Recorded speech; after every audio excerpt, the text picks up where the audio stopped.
Hi, this is Kanan again.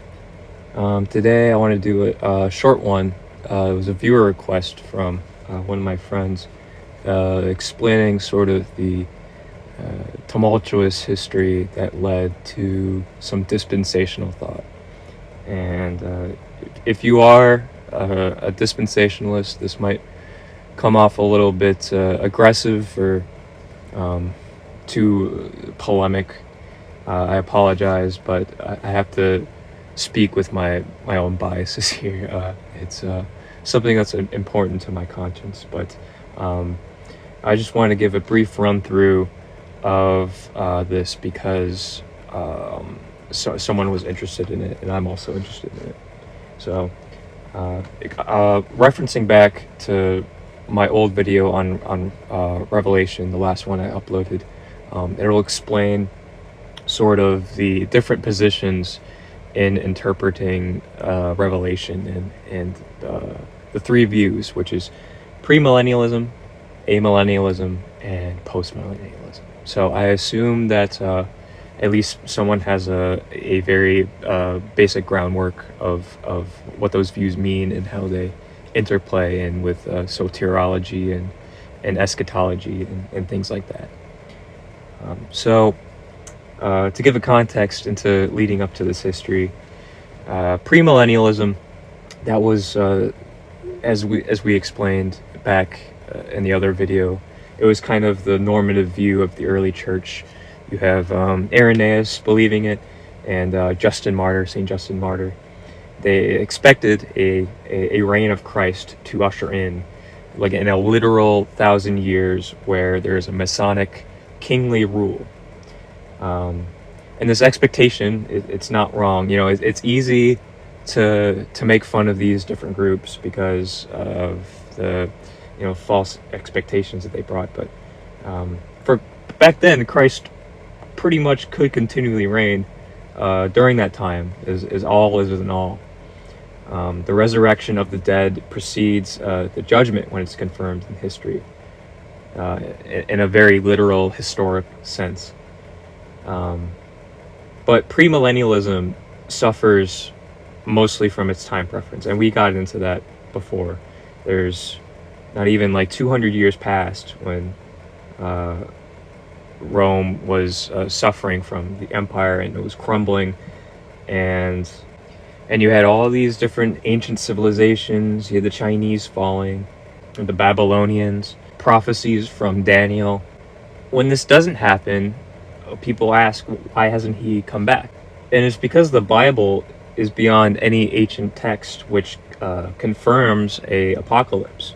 It's not formed out of some kind of law or some cult or ecclesiastical structure, as all is in human thought of religion at this time. It's never dealing with this mythology like the Greeks or the Persians did. The Bible is a very introspective digging into the mind of man and bringing the symbology into historic time forcefully. And you can see this through Chronicles or Exodus, that this origin myth is not just some kind of ethnos or some modernist interpretation of a spirit that we have to adhere to, or some kind of cultural impulse that we need to extrapolate onto mankind like the Jews. But instead, it's a seed within itself which produces self-criticism as it does supernatural expectation. So history is twisting and turning unto the coming of Christ, but it never necessarily concludes as well.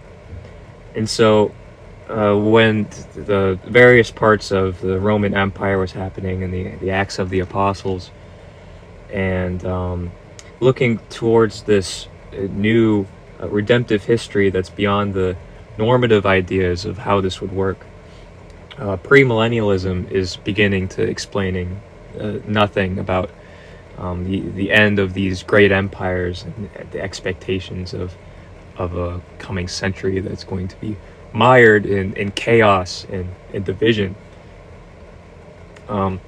So eventually you'll get more and more various ideas until it sort of culminates into this Augustinian amillennialism. And this is where the first real criticisms against Zionism, which is the idea of a Christ coming in a literal Messianic dynasty. That was the first time that it was criticized, and this became the norm of the church as coming forward. So you have histories where the Roman Empire, it's splitting in between two cultures. It's coming, well, the eastern side is becoming more Hellenized, and the other one's becoming more Latinized, and you're having divisions in between theologies. And with the bringing in of Constantine as this sort of civic representative and actor for a Christly reign on earth, people begin to question, stuff in Revelation and its symbology. Is it strictly historist, or is it more symbolic, or is it a blend of in between, or if it's totally symbolic? And so the Roman emperor was also kind of this mini Christ, where people began sort of bringing him into the text, and they start questioning some ecclesiastical and civil functions in between. So these views, the Roman Empire is a great catalyst for these development of views, because it's in Revelation itself. So Augustine is writing in the city of God. He's using Rome as an example. He says you got this really cool dynamic, right? So there's the history. History itself is a battle between the kingdom of God and the kingdom of man, and the church is located in the kingdom of God. So the polities and the organizations which pledge allegiance to the church, they're always going to be fallible and accidental towards the kingdom of God. The kingdom of man is always going to have this flaw to it. And to Augustine, the church age is just completely synonymous with history. So this is really robust in its application, right? And becoming the basis of the church, like during the development of history, this started to make sense. There's no sort of like end to history that anyone could see forth as time goes on, and it's the age of 600. It seemed to make sense that the force of history was located squarely in the church. You get the heaven that's full of saints on earth and full of martyrs. The church is offering these immortal medicines and these relics from different church and visible signs of its primacy. And of course, with the impetus of papal authority, it's becoming this prime instrument of civic craft and Caesar craft, Caesar papist craft. And the church is starting to have these unquestionable loyalties, which of course would later be abused. And so just a brief criticism of amillennialism, that I think that Protestants sort of developed this schizophrenia, if this still was true during the Reformation. I mean, since its impetus of the Reformation with like the Waldensians or Tyndale, the developments in the English church especially, history has always been this incoherent disaster. It's always cleaving to this notion too hard, and it results in this sort of abstraction where the church is the only politic. There's no expectation. It's just an endless struggle of selective interpretations, almost like a Hegelian sense. It's this endless history of development that's mulling over and over and over, instead of a progressive revelation that we could see as sort of this lamp that St. John is guiding us with as we go through the book, and we're at the final stages of the book. So like I said, as the Reformation goes on and on, the Protestants start developing sort of a different view from the amillennialist camp, and this is what becomes the postmillennialist. This criticizes sort of the unbelief and heresy that was sort of coming out of these ideas, and eventually with the second and the third Great Awakening, these are going to rebound heavily through the late 19th century into different forms of millennialism, and how we see sort of this weird blend of things that are trying to overcome one another in a desperate struggle. So eventually in the 19th century, especially in America, they had to deal with all of these utopian ideas that are being grafted in and sort of molding together. You have the Fourierism, you have Marxism, you have different types of utopian movements. During the early republic with the deists, you had sort of this battle between the Hamiltonians and the Jeffersonians. Thomas Jefferson himself, who was a deist, and sort of played around with utopian ideas like eunomianism and trying to sort of impart this Partisan French revolutionary ideas into the cultural milieu of society in America. And eventually, developing, the Methodists are co-opting more and more these utopian ideas as they sort of develop this social gospel where the fundamentals of Christianity at this time are coming more out of favor. Eventually, until you get to Schleiermacher, and Schleiermacher is the first liberal theologian at this time who's playing ideas with Gefühl, or a feeling that's feeling is having more of an impetus of divine revelation than the fundamentals of Christianity of itself and Christian orthodoxy. And so this is being more imputed on society. It's hearkening more on ideas like Quakerism or Lutheran pietism, coupled with Kant's rationalism. It's a rejection of both rational thoughts and these things were also, they're not, it's easy to criticize them, right? It's easy to make fun of them, but these are like real ideas that they were warring against with Humean rationalism and all this skepticism that was happening. They were trying to save the idea of Christianity into this religious experience again, this religious drama, this religious play that's being played out in society and in history itself. So eventually more influence of higher criticism and Darwinism is making play as Schleiermacher's influence is coming into the University of Hales and the University of Jena, and sort of worming its way in. And these are all drawing ideas that they need to modify history in order to progress.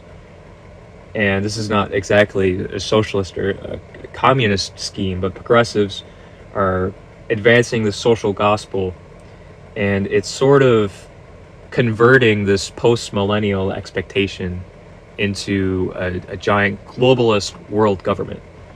And this is where you start to see post-mills sort of devolve in their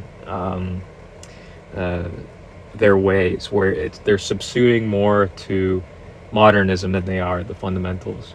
And so the modernist and the fundamental controversy basically was shattering anything that could have like an evangelical unity to it. So they're all splintering off, and the fundamentalists are driving towards different views, and they can't really grasp anything, and they're losing. The universities, Princeton is starting to turn into this liberal theologian house where it's making all of these pseudo-intellectual atheists, and non-Chalcedonianism is becoming popular, and things where they have to reject things and even affirm Arianism in some extreme circumstances because they can't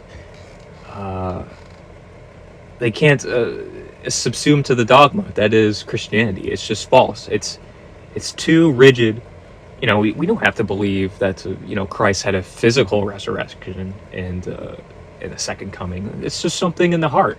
We have to go out and we have to build this community more. That's more important than talking about these archaic non-scientific ideas. That's what they're thinking. So fundamentalists, they're going their own direction. They can't find any grasp. And so the novel ideas of John Nelson Darby is starting to become even more popular. And this is something I'm going to explain a bit more later. But premillennialism is having this revival because it's operating with more historical modifications with the developments of Augustinianism into something they call dispensations. And what those are is sort of a division between what is called covenant theology, which is this sort of continuation. It's a progressive revelation of God's history in the church age, and it's being divided into different sort of covenantal ages. So there's a gap of hundreds of years, even thousands of years, that are being sort of brought into these different expectations. And it's all sort of trying to culminate that the ending is the end is nigh. It's coming soon. The churches are falling. All that's is to huddle up in these different individual churches and just wait till the end. Evangelicalism be damned. We're just going and we're failing with all these modernist movements. You get the impetus of the Mormons, and so all of this defeatism is starting to come in play, whether they know it or not. And so this is sort of where the development of the rapture is about to be preceded into premills. Technological ages are resulting in the social chaos, and it's becoming even more plausible that the Millerites are becoming more paramount because all these churches are being losing. And what the Millerites was this sort of splintering off from churches. Miller himself was from a Bible group. I think that's how the group started. And they said that on a certain day, in 1878, I believe, I could be wrong about that, if you could fact check that, but in 1878, there's going to be this apocalypse, and if you're not in this group, this church, you're not going to be part of the faithful remnant, which is written about in Revelation. And so, of course, this doesn't happen, and it's called the Great Disappointment, and it results in sort of the Jehovah's Witnesses and the Seventh-day Adventists, who sort of wanted to help more develop the idea of a millennium day and create these. It's sort of also the spirit of creating these elaborate charts and these expectations, and it feeds into this very naive, unwavering respect and support for things like the nation state of Israel and things like this. So I'll explain about that later. But I mentioned Darby earlier, and Darby is someone who created the dispensationalist idea, and he was an Irishman in the Plymouth Brethren, and the Plymouth Brethren are sort of these more liberal offshoot of the Anglicans, and he was a Calvinist, but he disagreed with some things. He was an ardent predestinarian, and he even defended the Anglican Church articles quite often. But Darby is sort of exhausted of all these different three views. They don't really seem to hit the mark with how history is developing. So he says that the first church and Israel are two distinct groups. They're two distinct identities, and they have two distinct futures that are both being chosen and developed in God's plan. So God is dealing with Israel, and he's still dealing with it, but he's creating a new dispensation, which is the church, and that was instituted at Pentecost, so that it can help develop into the church and into the church age and into the rapture eventually. And so Darby is reaching a conclusion that the church is in ruins and it's everything's lost. Christendom has fallen,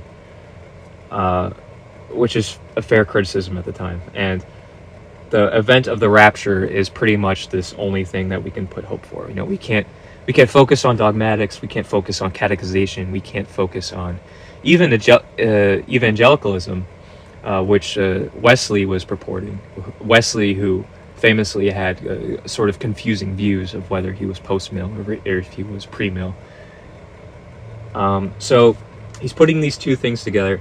The rapture's only hope, and this is where you can see Darby's influence through dispensationalism, with different views with Miller and other American theologians who are Reformed Baptist or IBF or whoever they may be. So, like I said before, covenant theology stresses the unity of people of God, the unity of Bible, the unity of Scripture, the perspicuity of the church throughout the ages in history. That's the covenant of grace, the overarching structure of how the church is to operate. And dispensationalism, it stresses two distinct groups of God. So you have Israel and you got the church. So this is sort of the discontinuity of the Bible. The dispensations, they're distinct and different. But this is how we are to understand the structure for the Bible itself and dispensations.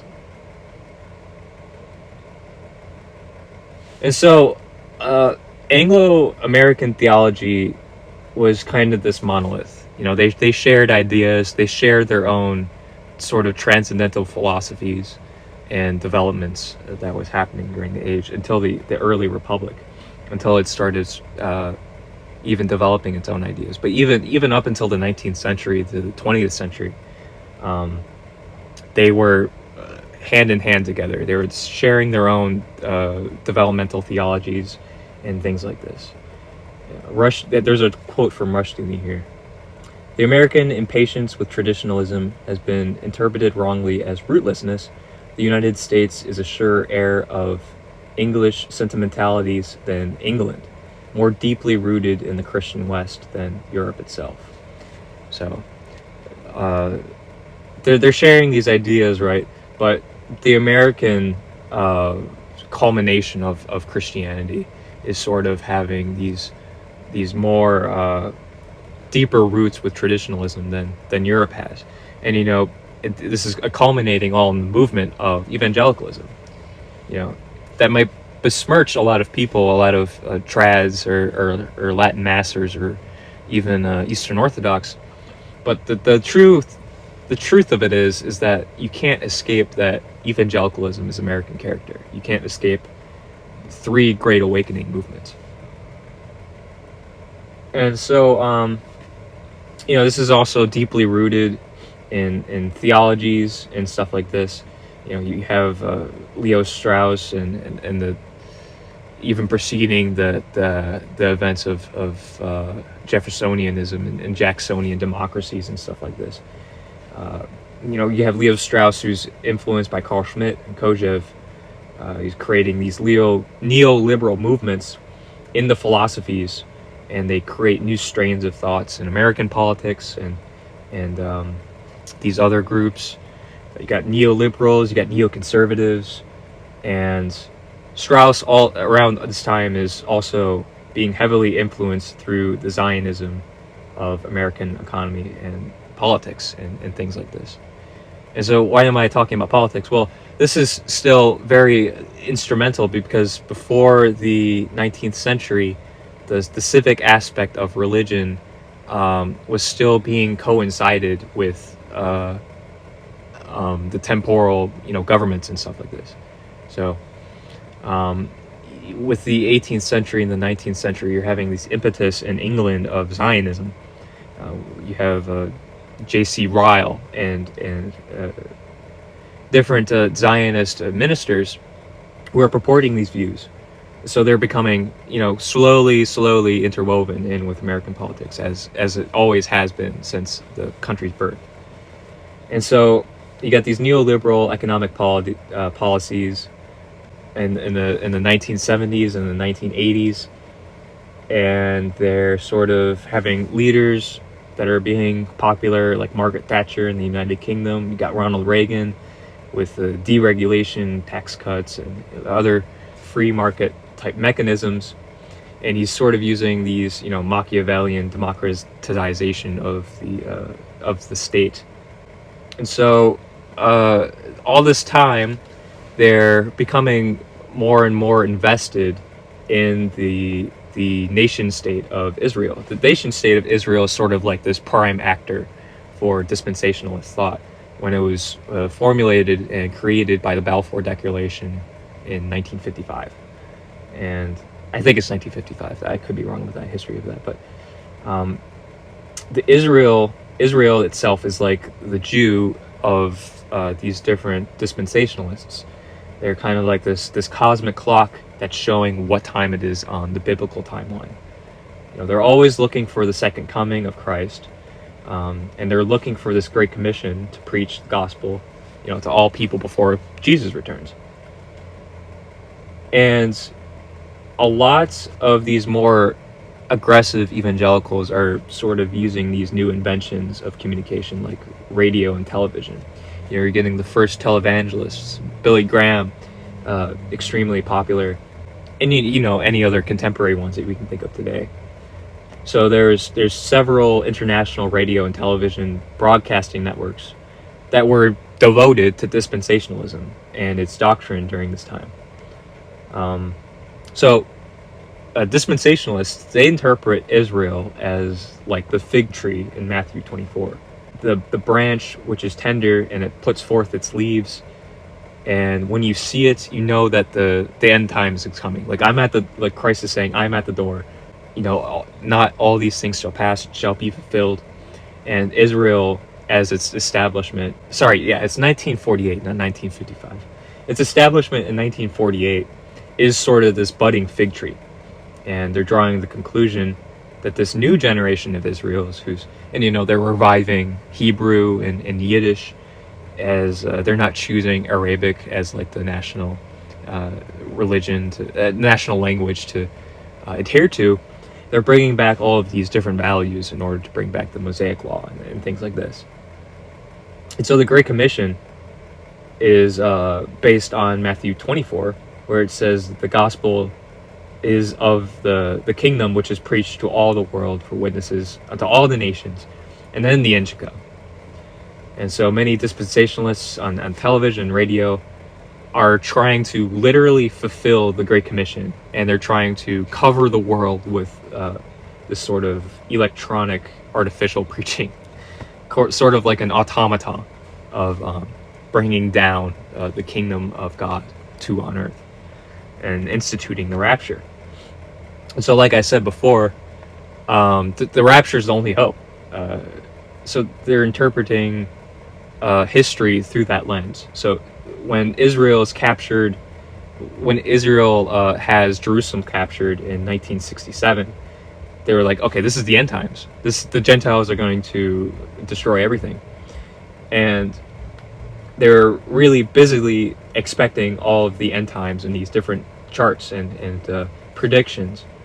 And they're becoming also increasingly resentful and bitter towards, the Vietnamese War, who's these are sharing with the sort of hippie culture at the time, these anti-war culture, and it's festering all through the 1970s, and finally in 1979 you got campaigners like Richard von Geary, and this sort of new fundamentalist coalition is being built. And so you're having groups called By Their Fruits You Shall Know Them, Christian right-wing things starting to become mass movements. They're being effectively organized and experienced in governments. And their ambitions are growing more and more as these movements become more popular. You have Robert Patterson, he's just toying with the ideas of, running as president and having these grassroots levels, political compadres, and they're, organizing local and state takeovers. The stakes increasingly getting higher and higher and higher, and they're sort of wanting to bring the end times by their own terms. President Reagan, who is extremely popular with dispensationalists, he's extending these arm races into the heavens. These weapon buildups, they're threatening to be out of control during the Cold War, and these treaties are limiting weapons that are being abandoned. And the war in Central America is being rampant, and things like this. And so you have this sort of elephant in the room in the dispensationalist movement of nuclear war and nuclear warheads. And for Christians, this isn't a worry, and it's not a worry at all, especially for dispensationalists, because the thought during this time is that they're all going to be raptured before a nuclear war breaks out, because why would God ever do that? But of course, that's just a splintering idea. You have Robertson himself. He believes that there will be some that are protected by God during the tribulation of the nuclear wars. But it's a blend of all of these different points in history where they're trying to desperately predict when things can happen. So Millennium Day theory is widely popular coming into these new premillennialist movements and dispensationalists, whether they be post-mill or pre-mill. And they're having more and more aggressive strains as time goes on. We had in 2012 Harold Camping, who is this sort of Reformed Baptist, and he works at Family Radio. He's using all of this biblical calendar and numerology and things like this to say, the church age is completely over. All personal studies have to be from the Bible. All churches are apostate, and the only thing that we can hope for at this time is the rapture. So there's another disappointment in 2012 where Harold Camping's 2012 predictions never came true, and he repents. But this was especially damaging to me. I usually don't talk about myself personally, but on this channel. But when I was a child in 2012, when I was a Christian, I was swept up by these movements, and I was, in fear of all of these different Millennium Days. And when this disappointment finally happened for me personally, I straight up apostatized, because why would this was my expectation. This was my religion, is the end times happening on this certain day. So these apocalyptic delusions are extremely harmful, and they can easily destroy your faith and how you view God. And so whether you are pre-mill or you are a dispensationalist, there's just warnings that need to be put in place where you can't predict the day or the hour, because this can destroy people and you may not even know it. And so I'm railing a lot about pre-mills and stuff like this, but all millenniums are not co-equal, right? You're going to have these different apocalyptic musings in any strain of thought. Post-millennialism is not in any terms like safe from this. You have the Puritans back then. They completely believed that the Pope would bring about the eschaton, that the Pope would bring about the last day, because they're viewing history in their own lenses. You have Irenaeus and Justin, as I mentioned from the beginning. They're having their own developments. They're seeing mass natural disasters and hearings of the temple falling, and so they're like, the end is soon. It's coming. But for these things to sort of not devolve into apocalyptic guess games, you have to understand Revelation as sort of this progressive historical revelation in and of itself. It's a church book, but it's relevant to all ages of the church, like especially now, and especially in the present and the future. You have pietists that's developing in the 17th century. They're exhausting the school of Hale, which is highly influential for its Lutheranism and sort of Kantian rationalism. And they're always hoping for this coming finale because they view the church as a sole politic. And radical Protestants are also seeing the rise of English republics with Cromwell, and they think, oh, this is going to be the New Jerusalem. And of course that never plays out. The king is reinstituted, and many diehard nonconformist Puritans are allying with the king again. So you have these more laughable groups like Harold Camping, who's just straight up wrong, and Miller, who created the Great Disappointment. But we have to be careful that all of the chauvinism does not sweep up the soul, because it's not entirely unexclusive. Manuel Lacrunza, he was a Jesuit, and he even inspired some views from Darby, was an amillennialist, and he was highly and hypothetically apocalyptic. And so we have to admire history to be taken seriously, and to see the reign of Christ being taken shape in time, whatever view you have. But I guess this video is more of a warning. If you do believe in these strains of thoughts, that you have to season your speech with salt and be careful. And I'm going to end it here. That's all I have to talk about. Gio, I hope you like this. Thank you.